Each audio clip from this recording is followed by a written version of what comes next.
Hi, Carla.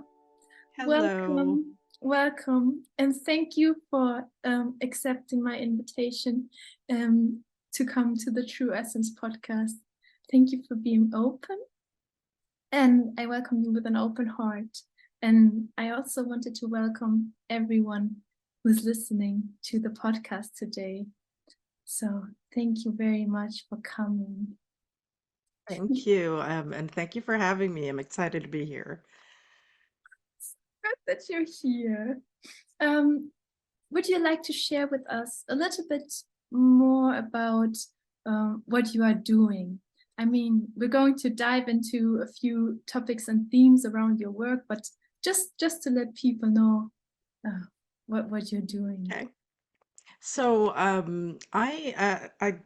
I don't have one label for what I do because I do different things. I am a certified Reiki Master Teacher, and I do hold energy sessions in person and online. I like to call them quantum sessions because energy healing sessions because I don't use just Reiki, as powerful as it is, but I like to say that I pull from my quantum toolkit, or sometimes I call it a multidimensional toolkit, because it's a collection essentially of different modalities that I've uh, learned along the way. Some of them I've developed on my own. So I've received training in psychic development to develop many of the psychic abilities that I've had since I was a child.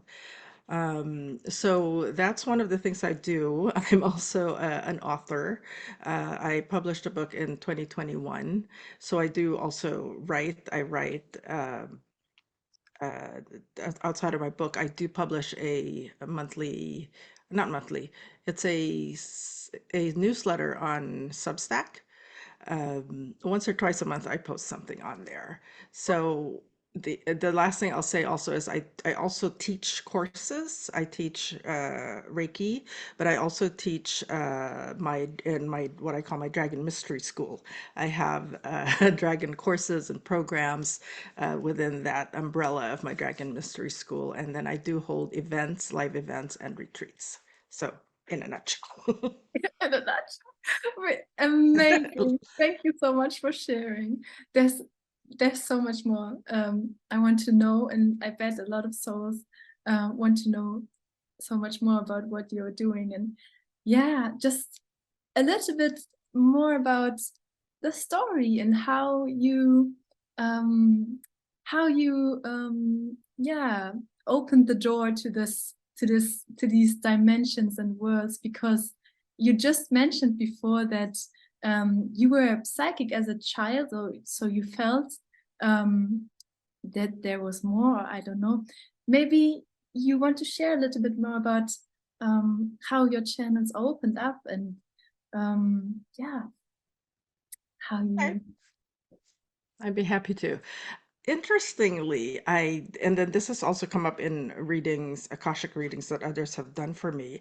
I came into this incarnation awake, for the most part. Some of it became buried later on in as I grew up, went to school. But around, I would say between 3 and 5 years old, but this was before I started going to nursery school. I remember that far back, I would start questioning life and death. I know it sounds strange, but my grandparents on both sides died when I was that young. And I started questioning things, and there was this question that kept playing in my head that I kept grappling with. And I would think, well, if we didn't exist, it was around trying to figure out where would we be if we didn't exist? If I wasn't alive today, where would I be? And it was the circular sort of questioning in my mind, and I didn't realize it until much later, that when I was older, that I could never find an answer to it, because ultimately we're eternal. So we don't, the soul cannot not exist because we're eternal. And during those times of questioning at that young age, I would find myself in what, we could call the dark void, Mm. where it was nothingness. And I had this strange feeling that all those questions I had in my head, that I was so close to the answer. Like I was reaching into this dark void, and as soon as I thought I had a grasp on it, it would slip through my fingers.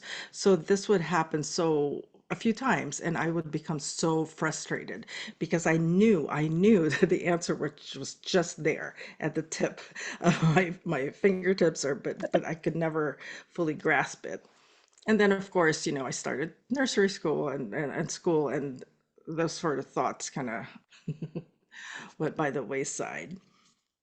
But I would say that throughout my life, there would be these moments where I would start questioning things again.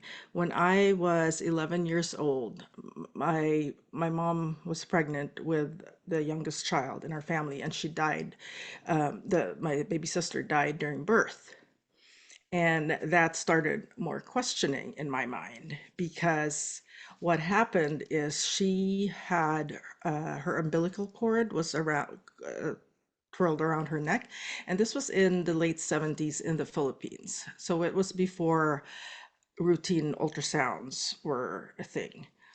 And the doctor tried to save her, but it was just too late. And we grew up Catholic. So, what I was taught growing up, as well as in the school that I was going to, which was Catholic, is that you had to be baptized to enter heaven. So, we were obviously all devastated when we found out the news that my sister passed away. But my parents reassured me they baptized her right before she passed away. But things didn't, that didn't sit well with me. I mean, it was reassuring, but for years after that, I would think, well, what if they didn't get to her in time? What if they didn't baptize her in time?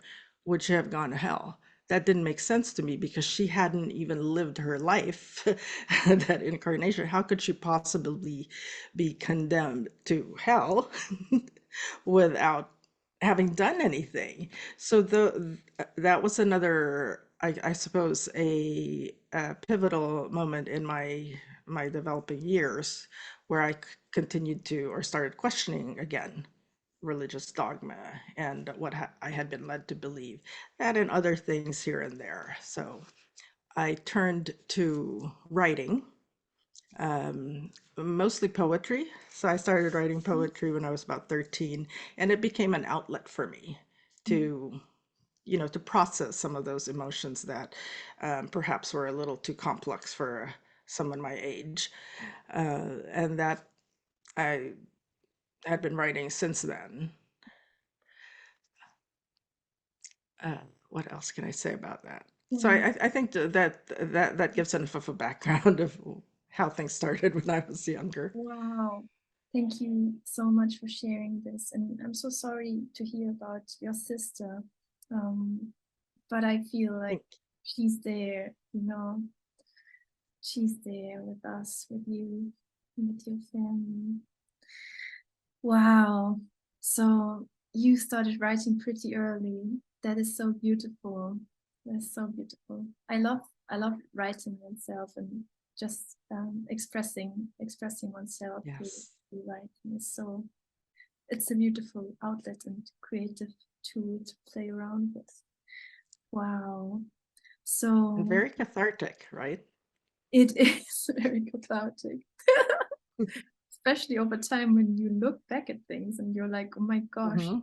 I mean, you must have been like throughout the years reading something that you wrote when you were like maybe 13 and we're like, wow, was I deep at that age? I could Or go sometimes deep. it's cringy because, oh my God, Yeah, I can it's imagine. I can imagine. So usually the first question I ask is, when did you hear it first, the calling of the heart and the soul? But yeah, I feel like your soul was present from the beginning when you entered. So um, aside from the writing and sharing your wisdom and your essence through your writing, um, when did the energy work call you, or when did you got the calling for to work with that and yeah, help people in that way, you know? And energy healing didn't really come to me until right around the pandemic. So Mm. before that, I had, in terms of my soul calling and all of that, I knew that somehow it would be tied to writing. But there was also a part of me that was conflicted because I wanted to pursue psychology, which was what I had originally gone to college for in the Philippines before I moved here. And I kept wavering back and forth, and in essence, that became a confusing message to the universe. So I felt like I was in this cycle for a long time. I had a corporate job, I was doing well. My last position was as a director in healthcare compliance, but it was this typical, experience in corporate world where you're going up the ladder. Part of me didn't feel that that's really what I wanted to do. So for many years, I actually felt like somehow I had missed a turn in the road that led to the path I was supposed to be on. But I wasn't sure what that was because I was also very conflicted about I want to do this, but I want to do that also. Which one should I do? So that didn't help. And then in 2019, I met a life coach, and she helped me sort of corral everything and focus on what my purpose was. So that was greatly helpful in redirecting my energy. And through a series of self discoveries through her, going all the way back to my childhood, I I made a decision to leave the corporate world, which I did at the end of 2019. So, right around that time, my sister in law, one of my husband's sisters who lives in Hawaii, had asked me out of the blue. They were visiting for Thanksgiving, and she said, "Hey, are you familiar with Reiki?" And I said, I actually just stumbled on a book about it, and I read it, and I didn't really feel like I still understood it enough. And also, many years before that, I was working at a temp job, and a coworker who was sort of on the same spiritual wavelength as I was asked me if I knew about Reiki, and she said, "I think you should look that up." But I never did, and that was maybe 10 years, Mhm. 10, 15 years before that. So after that conversation with my sister-in-law, that was it. That's all she asked. She didn't say anything else.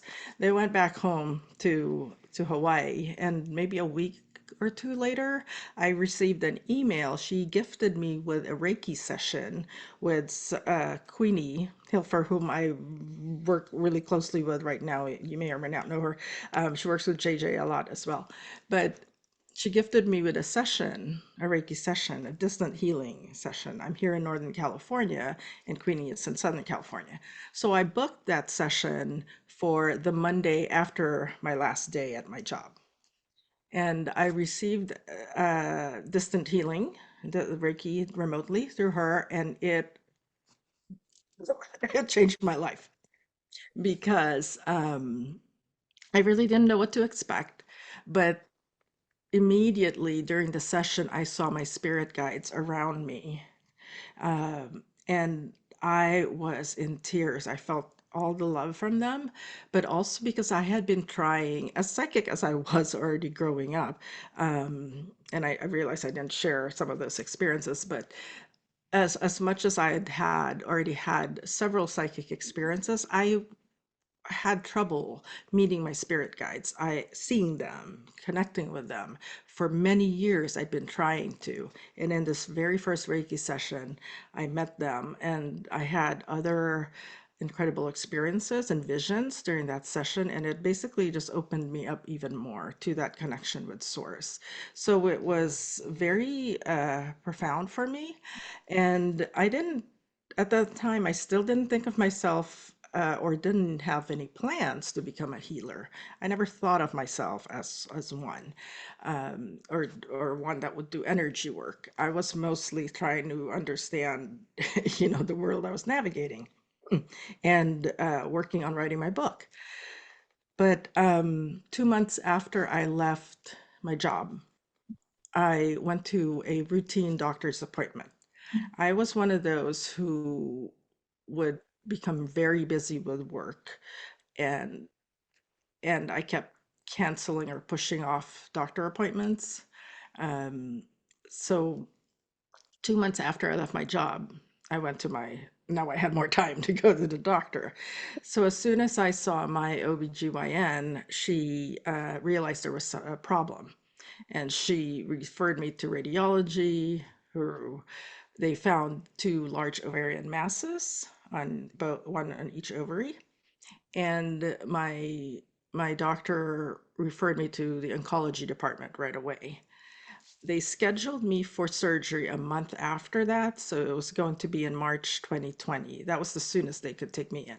They could not do a biopsy because one of the masses was fluid filled. So if it contained cancer cells and they did a biopsy on that, the cancer cells would spread. So I waited to have surgery a month later, and everything worked out right. They caught it in time before it turned cancerous. It was the type that could be, but they caught it in time. But around that time, all of these things were happening, and I also scheduled a second Reiki session to help prepare me for my surgery. And again, more science through that. And there were all these things that were happening around me, guidance from the angels. I would get these mysterious calls on our phone, on our landline. Um, our landline, which we hardly ever use anymore because everybody's got cell phones, but it's the type that would announce who's calling. And for daily, several times a day, the phone would ring and it would say, call from Angels Camp. That's a place here in Northern California, but we don't know anyone there. So we're not the type, my husband and I don't typically answer our phone unless we know who's calling.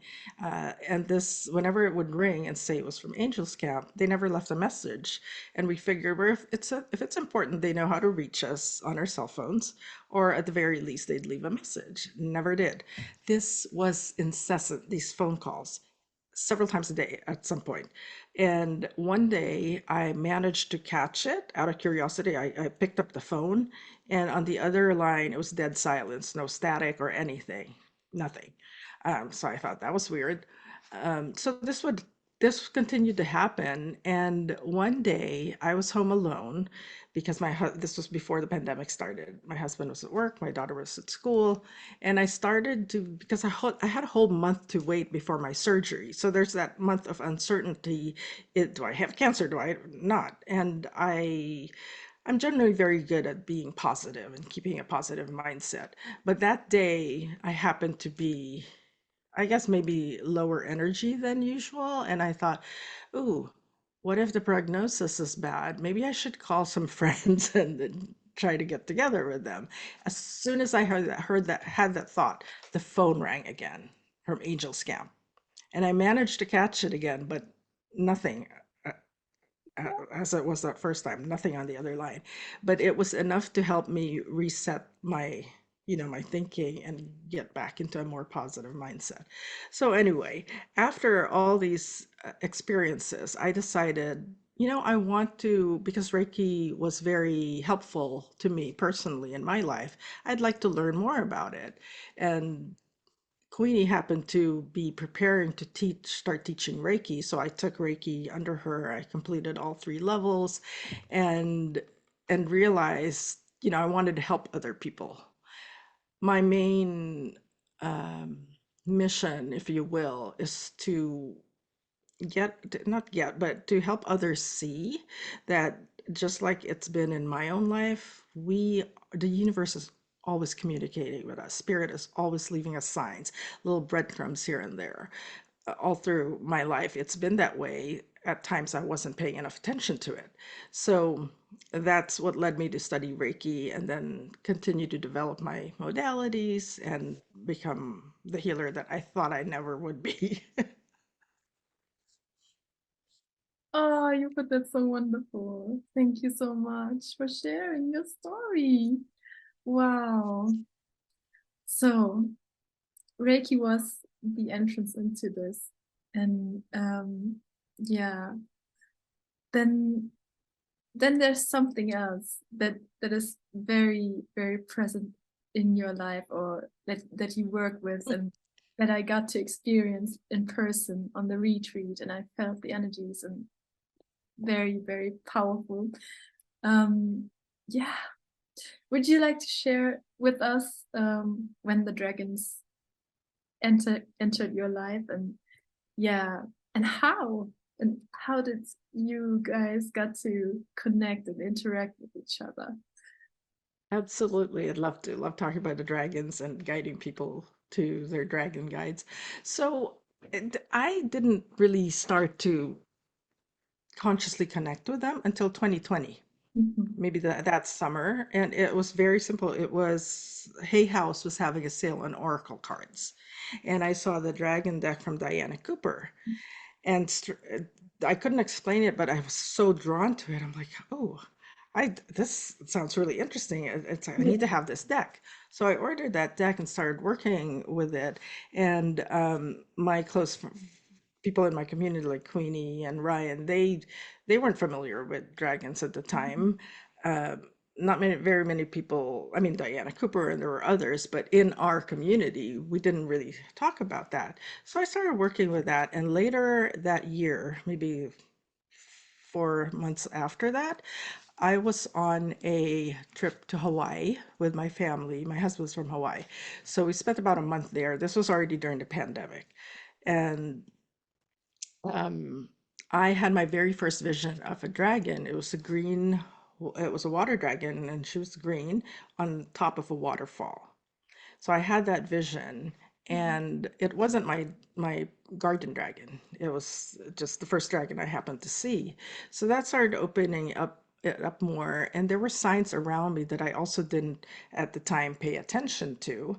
The place we stayed at for the first part of our trip had a print of Kuan Yin and her dragon in the bathroom.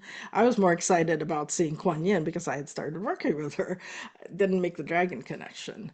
So the next thing that happened in my dragon journey is I was meditating here in this room, and I had a vision of a blue dragon, beautiful cobalt blue. This was my guardian dragon. And this was before I started verbally or vocally channeling. And he took my hand and we sort of walked off in the meadow and just walked off. And I didn't know until later that that was my guardian dragon. Then the reason I found out is through I mentioned Queenie and Ryan a lot because we're in a tri-channeling group, and that is very key also to opening up my vocal channeling. When we started channeling in our small group, it was Ryan that first started channeling before Queenie and I started uh, vocal channeling. And in one of the very early sessions, I connected Ryan with his guardian dragon. And, I could see his dragon. I would like help raise the frequency to meet that dragon. So after a couple or so of these experiences, I was really curious. And in the channeling, I asked, how is it that I can connect people with their dragons? Because I felt like I had just started connecting with them in Mhm. 2020. So how could I possibly connect other people with their dragons? And they started revealing things to me, puzzle pieces a little bit at a time, as much as we can accept at that time. And they explained that in many lifetimes, I'd served as a bridge between the human realm and the dragon realm. And so I am back doing the same thing. and they would give me more information a little bit at a time. One of the days I was meditating, I suddenly saw smoke coming out of my mouth. And I asked about that at a channeling. And they said that at first they said, "Are you fearful?" I'm like, "No, I just want to understand," because I like to explain things. And they said I was starting to see myself as my dragon self because I was a fire dragon at one Wow. point. And I think before this happened, I also had a QHHT, quantum healing hypnosis technique session. And in one of the scenes, one of the lifetimes I visited, I found myself in what I call the dragon realm. It's this beautiful, lush place, and I take students to this realm now many times. I've taken people there on journeys. So many dragons all around. Some are by a waterfall, some asleep, some flying. And I remember in that session, I looked down at my hands, and there were talons. I was a red and orange fire dragon and had black talons. So that was one of the other experiences that started to make the connections for me. Wow, powerful. This is so exciting. So you connect people with their dragon guides, and yeah, I'm assuming that with time, if they had lifetimes in the dragon realms, they would also like access the information and see what kind of dragon they were, or whatever needs to come through. That is so exciting. So it's so cool that yeah, there are endless realms, and they're all kind of interconnected in a way. But Mhm. throughout history, dragons are, you can see dragons like anywhere throughout history. When you look at the old stories or myths, or you look at the temples and statues, and you also mentioned Kuan Yin. Um, they played a major role like in human history. So what do you feel, or what do you think is the story behind that connection with humanity, or the earth realm, if one can say that?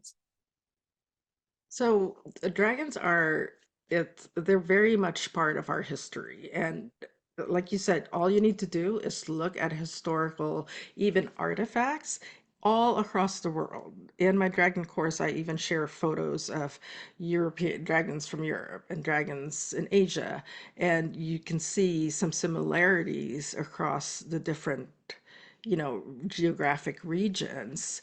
And it's that alone will tell you that they existed at one point. They're revered in Asia, and still are today in many countries. The ones that I first started working with are the dragons from the angelic realm, like the ones that Diana Cooper talks about. Those are the dragons that work with the angels and the unicorns, but their energy is so different. There's such deep unconditional love for them as there is with angels, but the it just feels different than the angels feel and the unicorns feel and our other guides. But they're here.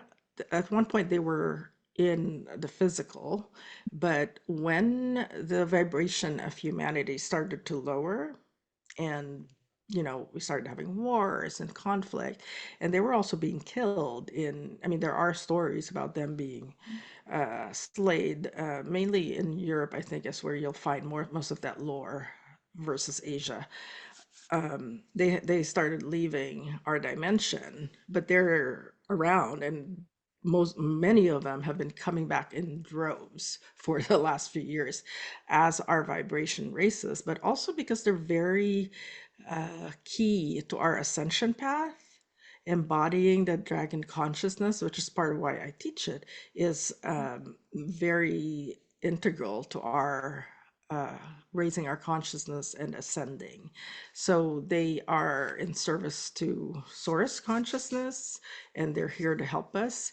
And they are just incredible allies. The love that you feel when, and I'm sure you've experienced that, is just so different and unique that it, many times when I connect people with their, even if it's not their guardian dragon, just other dragons that they connect with, there is that overwhelming feeling. And some of them ask me, how are you not crying? Because they are just so overcome with emotion after having that made that connection. And I do experience that also. And there are different dragons with different energetic signatures. They all feel different from each other as well. So that's what I'll say is they're here, they're becoming more mm, they're coming more to the forefront of our awareness as a collective, and you'll just see that increase more because they're here really helping us along, just as our other guides. But they have, each of our guides have their own um, signatures, but they're here to help us along our ascension. Wow. Oh, that is so powerful. Yeah, I can feel it. Can feel it in my. Thank you so much for sharing. So, we also talked about, or on the retreat, we talked a lot about dragon eggs and planting dragon eggs, and also like birthing dragon eggs. Um, is that also kind of part of the like anchoring the new frequencies and like birthing them back into our reality? Oh wow, that is so beautiful. I feel like there's so much more to discover with the dragons and everything. And yeah, I really, Absolutely. yeah, And I'm continuing to meet new ones, or really, new to me. I that is, call them new because they're new to me, but other mhm, people sometimes have already connected with those types of yeah, dragons. There's so many. There's just so much. I mean, the entire journey of life, anyway. It's an endless journey of learning and yes, developing. it is. Wow. And there's also like dragon star mothers, right? Um, Mhm. also assisting and everything. Wow. Hmm. Exciting. Really, really, really exciting.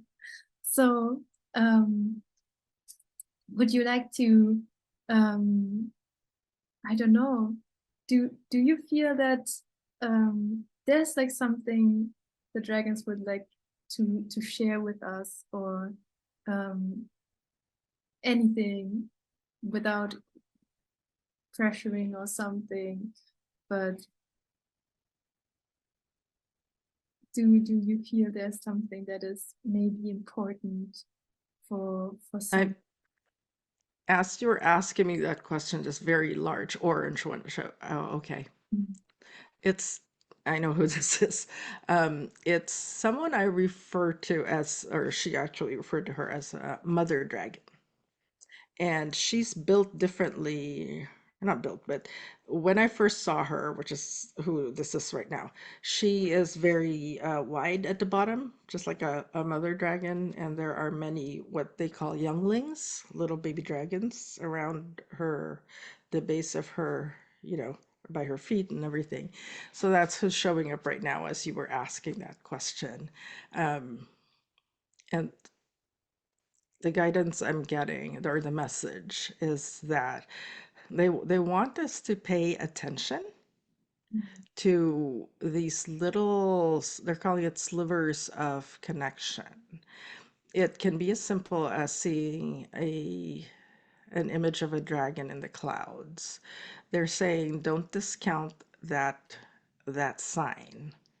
It may seem silly, and if it makes you feel like you're a child witnessing this image in the clouds, just like you did when you were younger, it's because that is the key, that is the conduit, she's saying, to establishing connection with your dragon guides, is being in that sense of wonder mm, and openness to receiving.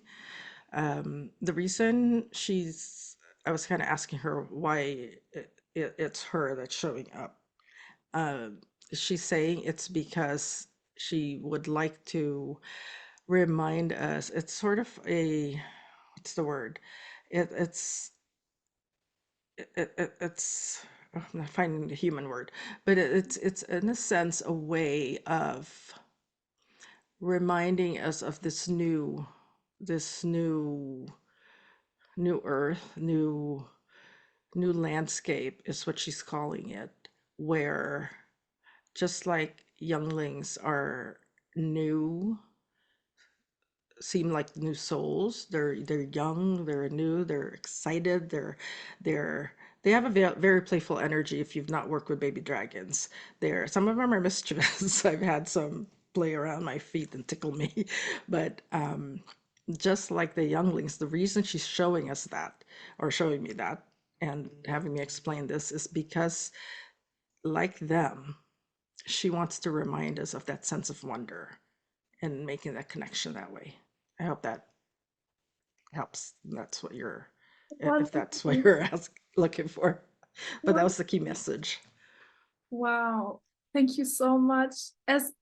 As you were mentioning Orange Dragon, and what came through my ears were burning.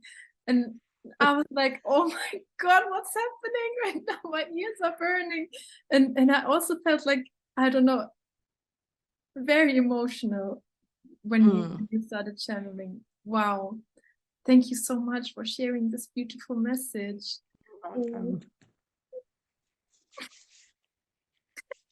wonderful. Wow. Orange I'm Dragon. glad you felt that. It does the that sense of love from them. It's just it's unlike any other. It's just so deep Very deep. and all large like them. Yeah. Oh my gosh. Well, there's a lot.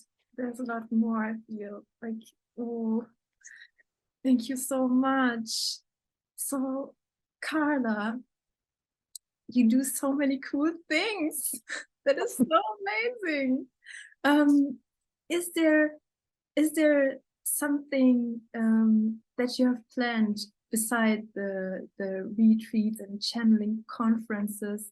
Or yeah, let's talk about everything that is coming up and that you offer, and also where we can buy the book. Or So the book's available on Amazon or Barnes and mhm, Noble, so you can easily find that there, even the ones in different countries. So okay. you'll be able to find it if you search for my name or the book title. In terms of offering, so I do have my Dragon Mystery School. Mhm, I recently made my dragon. I had a 4-day dragon energy course, which is where I introduce people to their dragons. I open their, I like to call it their dragon channel. It's really working with the causal chakra, which is connected to the angelic realm. Um, so I recently made that on an online on-demand version.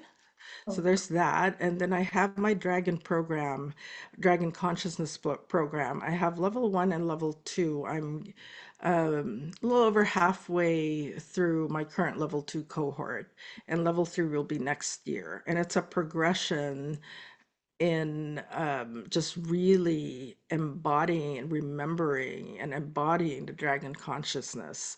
Um, Level 1 is around reclaiming our elemental magic, and then level 2 is it's more galactic. It's bridging the I forget what the subtitle is, but the planetary and the divine. I'm sorry, not divine. It's around planetary consciousness. We work a lot with the different star systems, mhm, so it's been such a joy. Actually, I love creating programs and courses and teaching and being in those classes with those students because so much magic happens in this co-creation in groups, as I'm sure you know. And that's one of my joys is just guiding people, and I'm there as their guide. I'm not I don't think of myself as someone who's going to tell other people you need to do this, this, and that. No. mhm, What I want others to do, if I've done my job right as a teacher, is to awaken in them what is already within them that just, wants to come out. So those journeys have been wonderful. I have been doing several live events around dragon activations or even journeys to I did a journey to Arcturus back in February. So I recently put all these journeys under one umbrella. So I'm calling them quantum journeys of expansion. So you'll be able, I can share the link later, but once or twice a month, I have pre-scheduled ahead of time. So now it's easier to see what's coming up. Either a dragon activation. I like to align them to certain like portals or new moons, but there are also times where my dragons are just in my ear saying, do this activation. Like they're pushing me. I think the last one I did on April 4th and 444 portal, it was almost a late scheduled event. They had been in my ear. I'm like, oh my God, I got to do this. And I scheduled it almost at the last minute, but it was a very powerful thing. So I enjoy taking people on these journeys because they also have such profound experiences. And it isn't just with the dragons. There are we've journeyed to different star systems in my program, and it's just been so humbling because there's so much that we don't know about and so much to experience. And when we do it as a group, we tap into that group consciousness that makes it even more potent. Um, so there's that.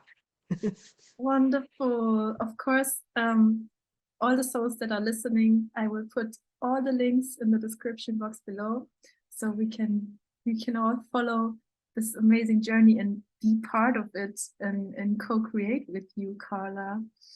That is so wonderful. And also the links to the book. And there's another Yes. one, like you are writing another book right now. Is that true?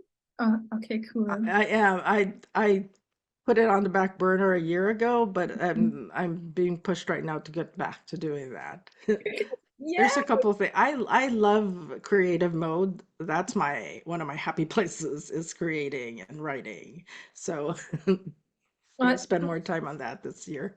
Yeah, do that. I can't wait for the book to come out. And you also do these beautiful dragon seals that we got on the Yes. movie. I have them Yes. near my bed. They are all there, Yeah. and I They're can so feel much fun. they are so beautiful and so cool. And there's also powerful energy in them. Amazing. So I can't wait for people to check out your work and everything you do. And you're also part of the Star Mothers, like the Yes. Star Mothers Collective. I will Hmm. also link that in the description box below for like That would be great. Yes. I'm on the Global Council. yeah, you're the Global Council member. Um, very amazing and powerful platform. I don't know, maybe Yes, lots of free resources. Highly encourage everyone to check that out. We do monthly virtual gatherings that are free. Our next one is on Monday next week, and it's a wonderful platform to, even if you don't if you're not familiar with who the Star Mothers are, there are resources in there. But it's a great community to be in, to also receive a lot of channeled messages and healing come through in those gatherings. So yes, highly recommend it. yes, all the star seeds out there and Star Mothers. Check out the links. So, wow, thank you so much. This was uh, I felt it in my whole body. Thank you. Thank you so much, Carla. Thank you. Wow. And Pleasure. maybe for like the closing question or to round Mhm. this thing up, um, I would like to ask you if you have a um, suggestion on how people can tap more into what their true essence is. I don't know if they're just starting out or wherever they are and they're part of evolution. Like, is there something you would like to share? The guides dropped in bold letters I just saw. If I had to, or if I had to answer in one word, it's trust, because we probably don't realize just how much information is being given to us. Now, our guides don't, obviously they don't make decisions for us, and they can't tell us explicitly do this, do that, but they are dropping signs left and right. I had to, over the course of, my life so far, learn to pay attention to those different signs. In some cases, it was like the universe hitting me over the head. That's part of what I write about in my book. But yes, so whatever we're receiving, trust that. Use your discernment. That's where, tapping into our heart space for that resonance is very important. But many of us don't, we tend to not trust the guidance we're receiving. And I'm not saying blindly follow everything. Obviously, use your discernment, but we also need to learn to trust that we have that connection. And as long as we maintain our vibration at a high level, that connection is always going to be there and will become evident to us. Wow. I hope that answered your question. Yeah, that is I feel that is exactly what I needed to hear. I hope that it also resonates with a lot of people listening to it throughout time. So Carla, I can't put into words how much this means to me. I'm so, so grateful that you were open to do this.